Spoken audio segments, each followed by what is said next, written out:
Welcome to Know What I Mean. My name's George. My name is Oscar. This week we talked about seriousness and playfulness, and it was a very playful conversation. I really had a lot of fun with it. Yeah, just wonderful. Yeah, it felt like quite a loose, kind of casual conversation, which was nice. And I think probably the highlight for me was actually the story, the graffiti story that you told. It's so interesting to hear those stories about you, because I guess it's something that people might, people listening might not know about you. It's obviously a big part of your life, but just you telling stories about you doing graffiti and like getting in beefs and stuff and how you resolve them. And it's just, yeah, the juxtaposition is just beautiful. Yeah. I think people will really enjoy those stories. Thank you. Yeah. I enjoy telling it. Yeah, well, I hope you enjoy the episode. Awesome. Let's get into it. I'm excited for this evening's conversation. I think it's another one of those quotes that I'm already getting a bit of a buzz off just like contemplating it. So I'm quite excited. So this is a quote by Eckhart Tolle. Life isn't as serious as the mind makes it out to be. Nice and simple. And I quite like that too. It's quite kind of short and sweet. I picked this quote for a number of different reasons. I like to pick quotes by Eckhart Tolle because he's been such a huge influence in my life. I've talked about him lots of times, but he's the first spiritual teacher that I came across and had a very profound impact on me reading his book, A New Earth. So I just have a lot of warm feelings towards him. And he seems like a very consistent figure. I've been into him for maybe 8 years or something like that, but he's been going a lot longer than that, since like the mid 90s or late 90s or something like that. And he just does his thing. He just does these talks and he's got a very consistent message. It's very clear. And he just seems like a really genuinely kind man. And I always feel very refreshed by his talks and his books.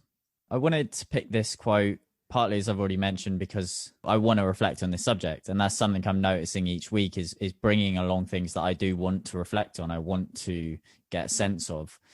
And seriousness has been a thread that's run through my life. I think from being a child through my teen years until now, really. I've often had people reflect back to me that I'm quite a serious person. And I think even from being a child, that was the case, but that became particularly prominent in secondary school. And I guess I was just reflecting on why, because it was true, I think, in secondary school, actually. I think I was quite a serious person. And there's a few aspects of that. It's like, number one, I like to think about deep things and reflect on things more deeply. And there is an aspect maybe of seriousness to that, maybe. But I think the majority of it, which is what I think is being got at by this quote, is actually a sort of protection mechanism or a filter that the world is seen through. My sense of seriousness is that it's heavy, it's very consequence oriented. There's a sense of kind of a burden. And one word that I'm liking at the moment is, it's quite constipated. It's quite a constipated way of being. You've got this kind of blockage of energy or I associate it also with just very kind of dense thinking, just a lot of just one thought after another, and not necessarily in a kind of frantic way, but in more of like, you've just got this very thick lens of concepts that you're living through almost all the time. And that doesn't allow very much air or lightness, which I guess is I would associate with the opposite, a sense of openness, joy, transparency, those sorts of things. So when I was growing up, I guess I used thought, and I still do to an extent, I think, as a way of predicting and trying to figure the world out so I can keep safe, I think that was what was going on. So I'd feel quite uncomfortable around people at school and people in general.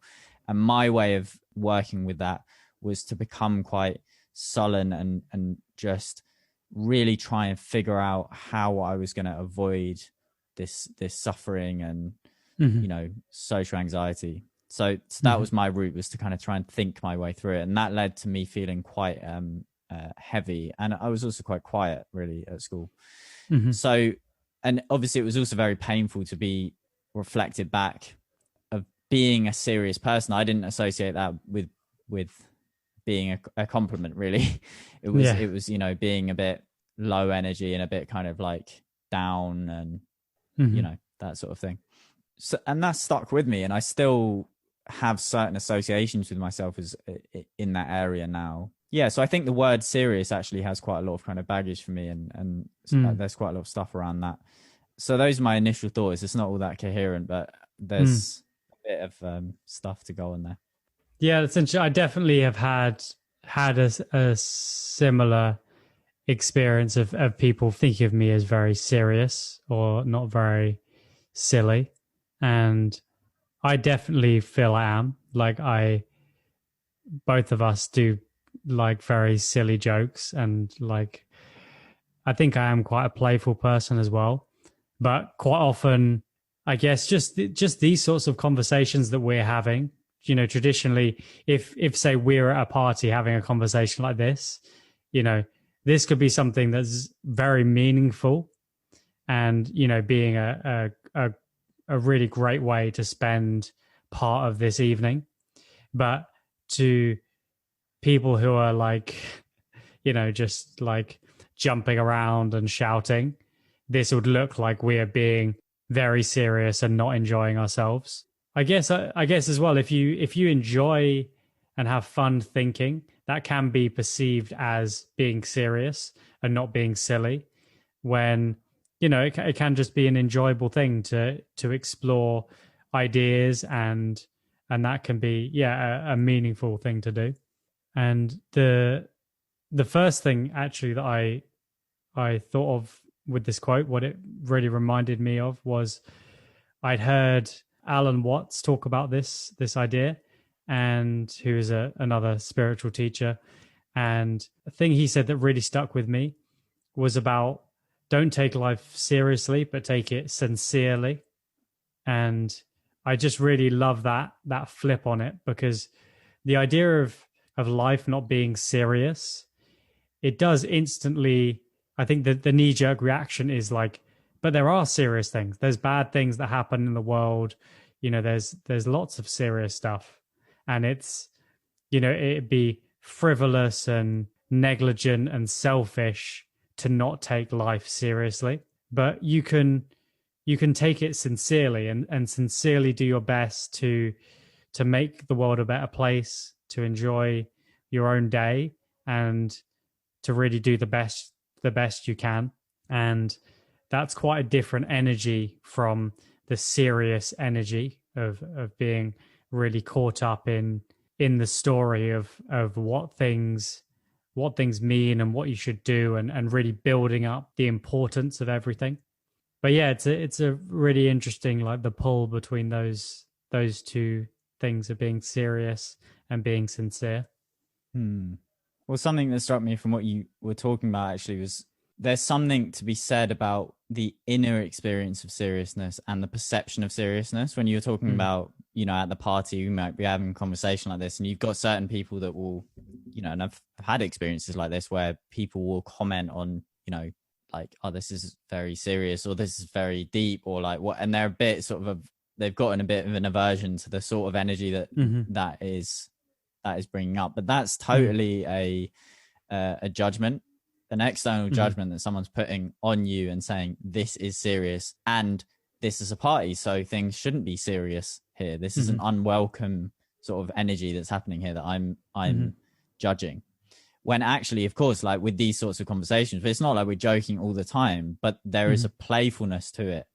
So even though people could say that it's a serious podcast, I think my inner experience of it is that it's very playful, and there's a lot of joy, and there's a lot of space in there. So yeah, it's interesting because I think I've definitely got it confused where just doing that thing of getting someone's judgment of you confused with your own actual experience and starting to, oh, there's a projection on me here of something, seriousness. Oh, so maybe it is serious, and not actually checking in with like, okay, but what do I actually feel like here? Because I know what seriousness feels like. And as I said, it's a heaviness, denseness, a kind of grayness of the world. And there's not very much air or space, but you're not always judging that accurately if you're looking at other people and assessing whether or not that's happening. Yeah, that's a good point to make, actually, that there's a difference between the perceived seriousness, which can be misperceived, or it can be, you see, oh, there's people are having a serious conversation, but actually just a really deep and in-depth and maybe even intense conversation, but not serious in that way. And it could be perhaps like a very sincere conversation, like you're really trying to convey information to each other and really communicating in quite an intense way, but it doesn't feel like a serious thing, even though it could feel important and meaningful. It's not serious. Well, yeah, because it can have that sincerity that you were talking about. You can be showing up and you can be really paying full attention, and it can be playful and quite joyous at the same time. I looked up actually the definitions of serious and sincere because I thought it'd be nice to go to the dictionary just to see what it says. And the definition of serious is demanding or characterized by careful consideration or application. And sincere is free from pretense or deceit, proceeding from genuine feelings. So I guess sincerity is honesty. And I think they both seem to be about situations that are important, but the serious, it feels more like a thinking ahead thing of you're thinking about the problem and what's wrong and what is the right thing to do and all of these things. And the sincere is more the genuine feelings, and being sincere is being less in your concepts and being more present to the situation at hand and really sincerely engaging in it and doing what you think is best. Whereas I feel the serious and careful consideration can often take you away from your direct experience of life and get really bogged down in data and comparing things and trying to work out what's the best thing to do. I guess they can both be valuable ways of thinking or acting, but seriousness is, I guess sincerity is for communication anyway. I think that's the most enjoyable mode to be communicating through. I thought of a couple of examples of two sides of it that I have emphasized when thinking about this is seriousness and playfulness. And obviously seriousness, there can be positive connotations with that too, but obviously in this quote, life isn't as serious as the mind makes out to be, then it's it's connecting it with something that is, it needn't be that way, it doesn't have to be so serious. So I'm emphasizing the more kind of negative connotations.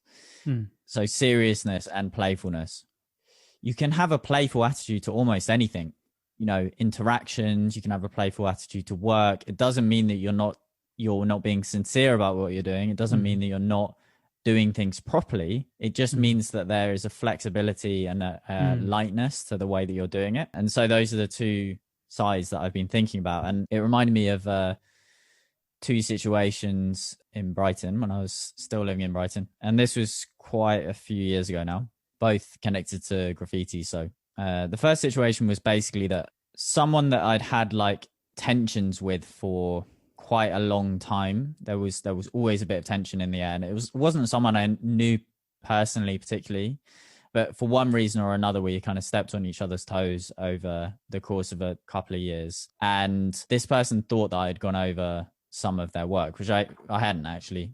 The graffiti community is very kind of underground, quite tight-knit community. So you hear about issues that people are having through the grapevine. And I'd heard that this person was pissed off at me. And, you know, I'm not someone who can fight. I'm not an aggressive person. So I'd heard this person basically wanted to beat me up.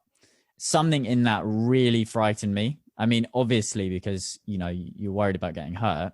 Mm-hmm. But it was something beyond that. I slipped into a bit of an obsession, because I knew that I was going to bump into this person at some point, because Brighton's not particularly big. Mm-hmm. And this thing was on my mind. There was maybe like 3 or 4 days when I was walking around town and things like that. And it was just so present for me, you know, like, when am I going to bump into this person? What's going to happen? And I knew that I had only quite a short amount of time to be able to prove basically that I hadn't gone over this person, because I did have proof before it would kind of escalate. And so I spent these few days just feeling really, the world was very serious. It was very heavy, and I was scared, and I was really thinking a lot about the consequences of what was going to happen. As it transpired, I did bump into the guy. I was able to explain the situation, and it was awkward. It was not awkward interacting, but it turned out fine. Mm-hmm. But it was just so interesting how much my world changed over those days, and how serious it really became. And then the other example, it was actually an issue with 2 guys this time. And again, I didn't actually know what the situation was, but it turned out that I had gone over someone's work, as does happen in graffiti. And I didn't realize that I had. I didn't know what the situation was. All I knew was that my pieces around town were getting tags over the top of them.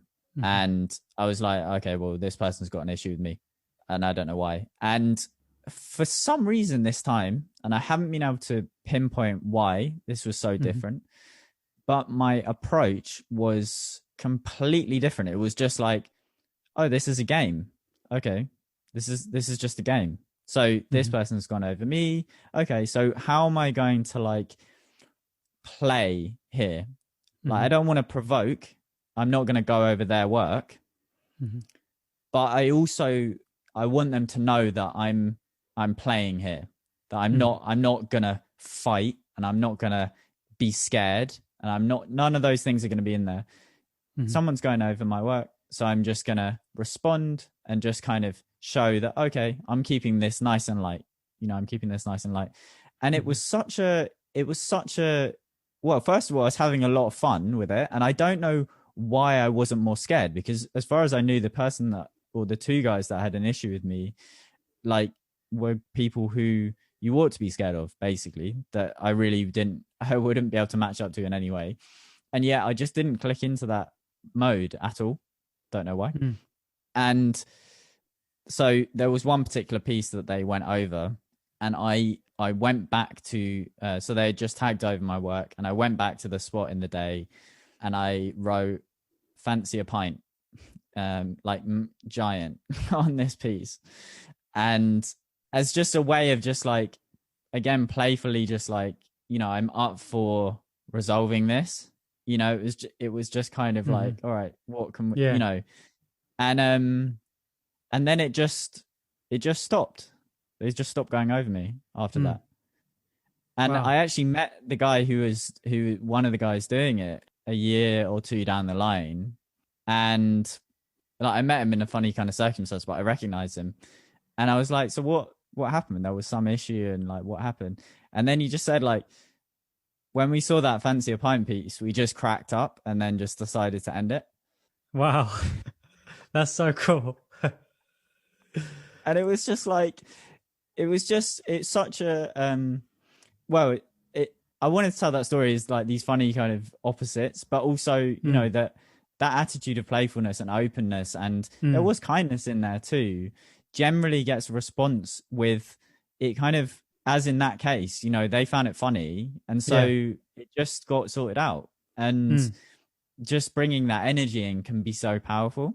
But I think that was a lot of luck in there to somehow, but like, because I don't even know why I responded like that. But anyway, it Wow. was, yeah, it was just an interesting example in relation to this. Yeah, yeah. That's crazy, isn't it? Just there's with stuff like that, at least for me, it feels like there's something that can kind of overcome you, or like it's curious to think what is that? Like you were saying, how it's you don't really know why you felt different in this situation. On the face of it, it seemed very similar, but seems for some reason you had this bizarre intuition of how to solve it. Like you somehow intuited something about these people and their mindset and what would disarm that in a bizarre, which is kind of crazy when you're not, it's not like you're reading social cues or anything. You're just getting a vibe on how they were going over your pieces. And yeah, that's such a cool story, man. And I like the fact that you're kind of like almost, I don't know, it feels like you're a little bit surprised by it as well. Yeah, just, and my sense of, I think it is a very interesting area, what you're overcome by, because I guess my sense of it was just that, and this has been an image that has come up in a lot of different circumstances even more recently, but that it's almost like you're kind of catching a current, or you're catching or if you're like sailing, you're kind of catching the wind or something like that, and there's an opportunity to just turn your sail so it catches it at the right time, and then it just pulls you along. And in this situation, obviously there was two ways that it could go. I could get into a very fearful state, or go with my intuitive sense of just like, all right, well, there is a more playful approach here. And I just did, and I didn't the previous time, and I did that time, and it just sort of worked itself. It just kind of worked on its own thing, which was just very interesting. Yeah, and it is quite mysterious. Yeah, and I think that it's a real skill to bring yourself back to it. I'd be interested of your, like, if you've had many experience of this, but I've often found that I've got just caught up in the drama of life. That's how I think of it anyway, of just getting caught up in the story of the things I need to do, the things that are important, if it's university or work or other aspects of my life, you know, whatever it is, you just get really caught up into it and really, really dense and really just in that mode. And it's so nice sometimes just to realize that this is just a story that's arisen, you know, and you've been really identified with this story, but you can just have moments to just let that go. And, you know, obviously meditation is a good way to do that, a good regular time where you can just let that go. But you can also just do it to kind of check in with yourself and just step outside of that story and not be so identified with it. It doesn't mean that, you know, say it's something to do with your work that you're thinking about. You can still, you know, still solve all the problems that are to do with your work or whatever it is, but you can take that seriousness out of it and that suffering, like the feeling that this is the end of the world if you don't sort it out, because that's how our human emotions kind of make us feel. You know, if there's something that we feel is a threat to our security, our body is going to start to make us feel like this is the most important thing in the world, because, you know, you're only designed to preserve this one organism. You're not designed to think about the well-being of billions of people. Your brain is just not kind of engineered for that. But yeah, I find that is helpful to think this is just a story, you know, something that feels serious, but it's among all these other things that seem serious, things that your serious story could be almost exactly the same as millions of other people around the world who've got something very similar that they're dealing with, and they're feeling the same sort of emotions about this. And these other million people all feel that theirs is super serious and that no one understands quite their specific situation. And it just, yeah, it can just build up this seriousness. And I think it's nice to just take time to let it go and appreciate the moment and live outside of that, at least for some of your time.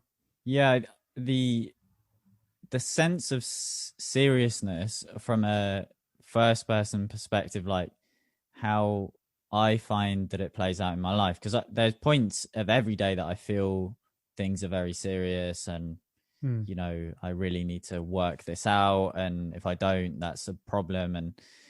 And the theme throughout all of it is that it's basically when I've switched into believing my thoughts about a situation are the reality of it, like that is real. Like my imagining of the future is actually some sort of portal into the actual future, and it's real.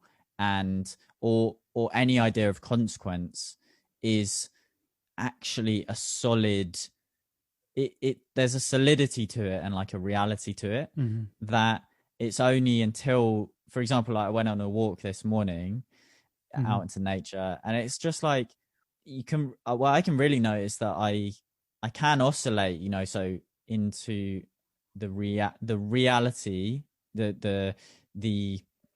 the seeming reality of my thoughts, which is, you know, probably the majority of my time spent in that world, and then actually just being on my walk in nature and being like, oh, this is really what's going on. This is where all my sense input is.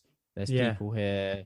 Oh, this is reality. Oh, right. But it's when I really believe in the world that I've made in my head. And I think that the hard thing is, you know, if you're in that simulation, so much of the time it's not a simple thing of being like, oh, I'm in a simulation. It's kind of like dreaming and being, oh, I'm dreaming, and just like it's like you are very locked in. I feel for me, probably more often than and something active I'm doing, it's just grace. It's just like some part of me has had enough of the simulation and I just kind of pop out of it for a bit, or it's really sunny outside as it has been recently, and somehow that kind of thaws that denseness or that kind of cloud of thought, or, you know, like a lot of it is out of my hands in a way. It's just kind of, it just seems to clear on its own almost. Yeah, I think those walks outside I think are great for that.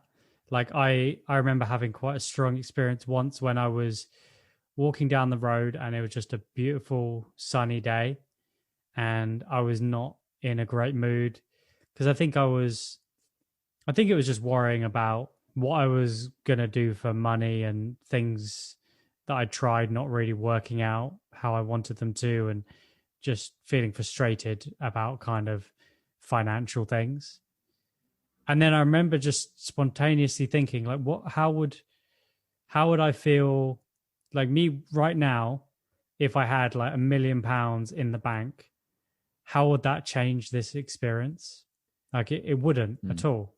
Walking down the street as someone, you know, £1 million in debt and someone with £1 million in the bank, that street is just as enjoyable, you know, whichever of those situations you're in.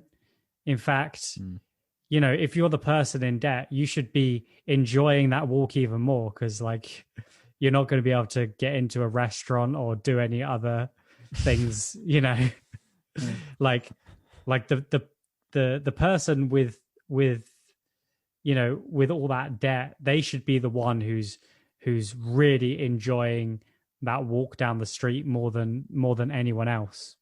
Like the more shit and horrible your life is and all the disasters that are going on, like the more that's the case, the more you should enjoy your life, you know, just walking down the street and enjoying the sun.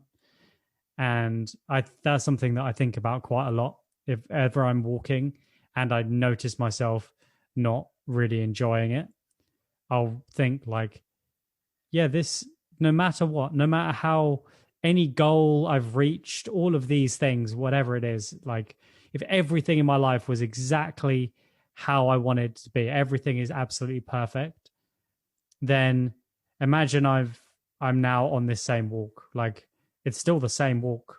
I'm still walking along on a sunny day, no matter how your life is, that can be one of the greatest joys in life, walking down the street on a sunny day.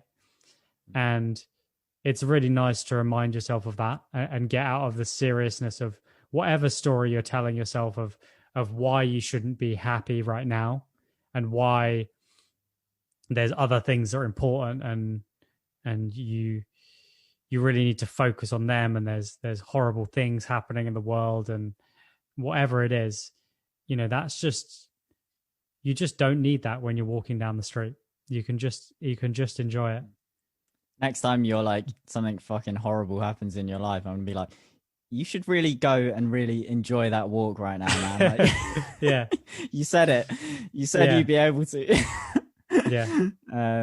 No, I'd agree, like in the sense of the potential for enjoyment, as in the present sensory experience of walking down the street on a sunny day is the same whatever circumstances you're in. So that seed of presence and of joy is always there. Obviously, though, it's my experience that if shit has really hit the fan, it is so hard to snap out of that. Even though the present moment, unless I'm literally on fire or something like that, like the present moment's like just as fresh and open and clear as ever. There's something, obviously, because I'm in threat mode, that like it's so hard. I mean, if stuff's really going wrong.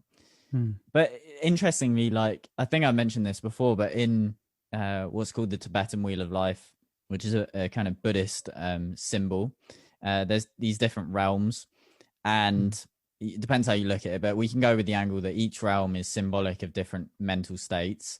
And there's a hell realm, which is obviously like serious torment, things really going wrong in your life.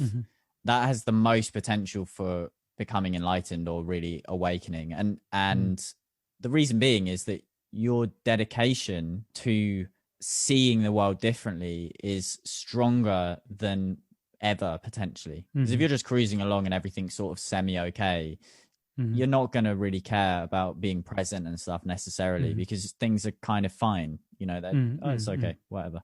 But like if you're really, really suffering, you've got that incentive of like, I really need to see things differently now. So it is interesting that a few elements, obviously, if shit's really hit the fan, then the most important thing is to be kind to yourself with the fact that you are going to suffer, because that will happen. And there is almost the most potential possible for coming into what we've talked about of presence, because the experience of being in the head and being serious and being in that fog is so intensely horrible that it's a sort of life or death situation. It's like one option's hell and the other is to just, this is what's actually happening now. I think one thing, I actually thought this earlier when you were talking about the your fancy a pint graffiti story, how it's important to reevaluate the stories that other people are bringing to the table and the frame that they have, which is kind of their idea of how things are. So, if someone comes to you with an aggressive frame of, this is a beef, essentially, sometimes if you just come at them with a different frame of like, it's okay, we can get a pint, we'll sort it out, with this kind of playful energy, they might be like, oh yeah, we can just be with the playful energy. That's fine. I've noticed this as well when I've been working at a restaurant. Sometimes people come in and they're just in a shitty mood. And quite often it is just because they're hungry, I think. That does make a big difference. You definitely. Yeah, definitely for me. But, people can come in and they can be in kind of a bit of a shitty mood. But if I just come in and I'm positive and just maintain that, they'll very quickly switch. And you can do this with yourself of, when you'll feel yourself getting very serious and bogged down, you can try and switch it to be more playful. But it's very useful to do with other people, to not just accept everything, like we were saying with the party, where, if someone says like, oh, you're being very serious or you're not having fun or something like that, Now we sound like the most fucking boring ass people. No one's going to ever invite us to any parties after listening to this podcast. I'm interested I'll have you what know, you'd say back to that. I can almost moonwalk. I can almost moonwalk. But yeah, whenever someone brings a frame of how things are, it's really important to be able to think, is this how things are? Is this how I want to show up? Is this the game I want to play? Do I want to engage in this view of the world? And it can be really empowering actually to when people suggest these things of like, oh, this is shit, or this is boring, or whatever it is, whatever you're doing. If someone's being a downer, you can actually just flip it and be more playful with it, or find a positive frame. And you'll find quite often people will just adapt to that, and they'll be like, oh yeah, and they just go along with what it is you're saying. Yeah. So essentially, in relation to this quote, then it's, so life isn't as serious as the mind makes it out to be. And also what you're bringing, if you bring that attitude of playfulness into the world, then you're creating a world that is less serious. It's also something, it's not just an attitude within yourself that, oh, life's very serious, but also other people might have that attitude. I mean, it's very exciting to notice because my sense of people is that things are very fixed. That's my serious mindset, is like everyone's got their fixed way of being, and I don't have that much influence. Whereas it's true what you said, it's just like, actually, I mean, there are countless examples in life of when you meet someone who's got a very particular, say, like positive energy, and everyone's just riffing off that. It's like, so they're the life of the party, and we all have our own life of the party. It might not actually be that you are the life of the party. We're clearly not the life of the party. But speak for yourself.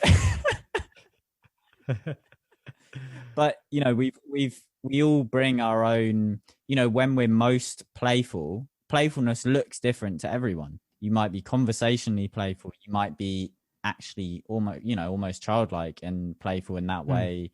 You might be very compassionate or friendly or kind, or whatever it might be, whatever's the most genuine or kind of authentic thing, and then you've got very introverted people who don't say all that much, but still their energy can be one of lightness and curiosity, say. And when we're really in touch with that, it's like it's incredible to notice like how much influence you actually have, and we all have, on one another. Because I can forget that so much. I can really think that, if I show up, even, it's so funny when it happens when you're part of a group of 3 people, for example, right? And I might show up and there's a certain vibe, and it's not a necessarily very good vibe. The people I'm with are a bit quiet or whatever, and I'm a bit like, oh man, we're just feeling a bit quiet tonight. Like, it's a bit like, this is a bit shit. This is going to, and I'm immediately, I'm just like, oh, there's no way of changing this situation. When I'm in a group of 3 people, I'm like a third of the whole energy of this group. And I'm still like, oh, this is like, oh, it's game over. It's a write-off. Just shit. Yeah. And then you notice like, oh wait, but if I just really give myself to this wholeheartedly, we can have a sick time. I've got so much influence here.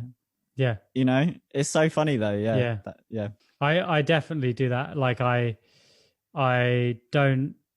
guess it's not I'm not like usually super goofy and everything, but I do love to have fun. And when I'm in a group like that, I do try and kind of just do something silly and something dumb to try and switch it up.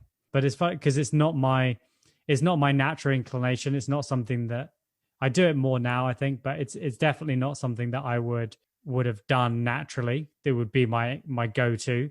But I really think, like, I guess I've just take more responsibility for myself and bringing a good energy to what I'm doing. So I would take responsibility and be like, let me make this a bit more fun. Let me like do whatever, just do some dumb shit.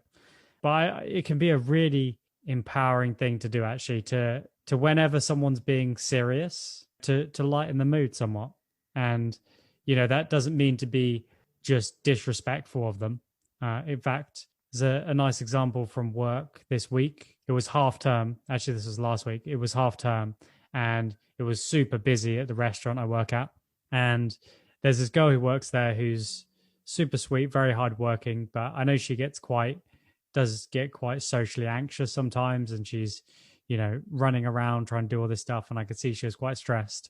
And I just said to her, and it was partly because this quote was on my mind, actually, don't worry, it's going to be okay. Don't worry. It's not as serious as it seems. Like, it can always feel serious, like with all you've got to get all these tables and sort everything and get this for this person and make their drinks. And like, it's all going to be all right. And, that definitely, she said that she needed to hear that at that moment. And like, it just felt nice that I kind of noticed that she was feeling this and was feeling dense. And I felt it as well at work when you've just got like 10 different groups of people who all are trying to get your attention and want you to do things for, and people that you might have forgotten. And just, it can get very intense when it's busy and you get really caught up because you don't have any space in your mind for anything apart from all the little things that tables have asked you to do as you've walked past trying to do something for another table. So it can be really nice actually to have someone just tell you, like, it's not that serious. It's going to be okay. People are going to eat. No one's going to starve. People are going to get some drinks. Nothing horrible is going to happen.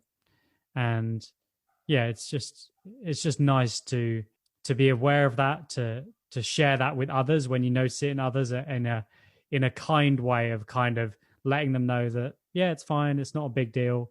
You're going to get everything done, and just help give people's perspective as well as giving yourself perspective.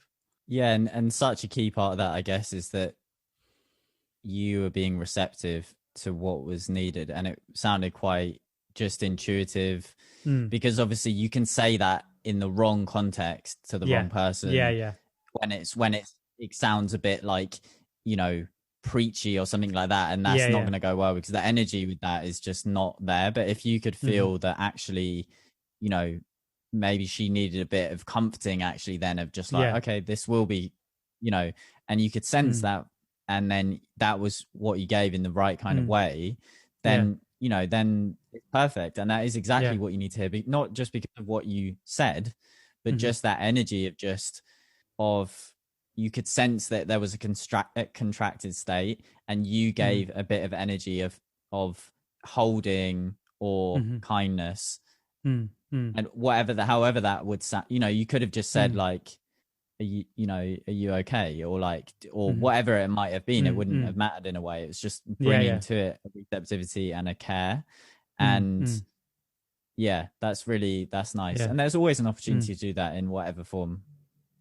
Sensing other people and sensing yourself and what do you need, because it won't be every single time will be different. It might be that I'm like at work all day on the computer and I just need to fucking get up and run around, like just to kind of counter that a bit and sort of giving my body a bit of and then other times I need to lie down on the floor, and just do nothing. And I've been thinking about this quite a bit this week. But even from this chat, it's made me want to do it even more. Just that thing of noticing these things where things are getting overly serious and tense, and just lightening them. There's still, for example, with my friend at work, she still had to do all the things, she still did all the things that she was going to do anyway. But it didn't feel like this was all there is. And I think a big part of that, the seriousness, is feeling like this is all there is. Everything's riding on this. It's just being consumed with a particular problem and feeling like this is the problem. When you could, say there's a particular thing in the world, that you're concerned about, and you're like, this is the most serious thing. This is a real big problem. But there's so many other things in the world, other gigantic problems that you could also think, no, this is super serious. And this is the only thing, that could consume someone else, because you don't have time to think of all the different things. and all the different problems and worry about everything all at once. But it's nice to just realize that this thing or that has become so serious and feels so intense and like everything's riding on it, that's not all there is. There's so much more to life. There's so much more perspective, and just that opening feels very good yourself, and is nice if you can share that with other people. Well, that sounds like a good point to end on. Nice. Thanks for listening, guys. Yeah, we got some great feedback this week on Instagram, which was really nice. And we bought a couple of coffees as well, which is so appreciated. So yeah, big up. Yeah. That was super lovely. Like it really, it's such a boost to know that people are connecting with the podcast and just stuff that we care about a lot. You know, there's nothing better than when you're really putting your heart in something and people are responding to that. So thank you so much for that. Yeah, and if you enjoyed the podcast, then share it with someone who you think would enjoy it. That would be awesome. And we've got a link as well down in the description if you wanted to buy us a coffee as well. So what is the quote for next week, Mr. George? That reminds me, I once got a spam email addressing me as Mr. George, and I thought it was hilarious. Dear Mr. George. And it was some business proposal. Anyway, the quote for this week is from Dr. Seuss, and it is as follows. And when they played, they really played. And when they worked, they really worked. Kind of following, we can kind of follow some stuff on from this week, I think, into that. Yeah, thanks for being with us, guys, and we'll see you next week. Peace.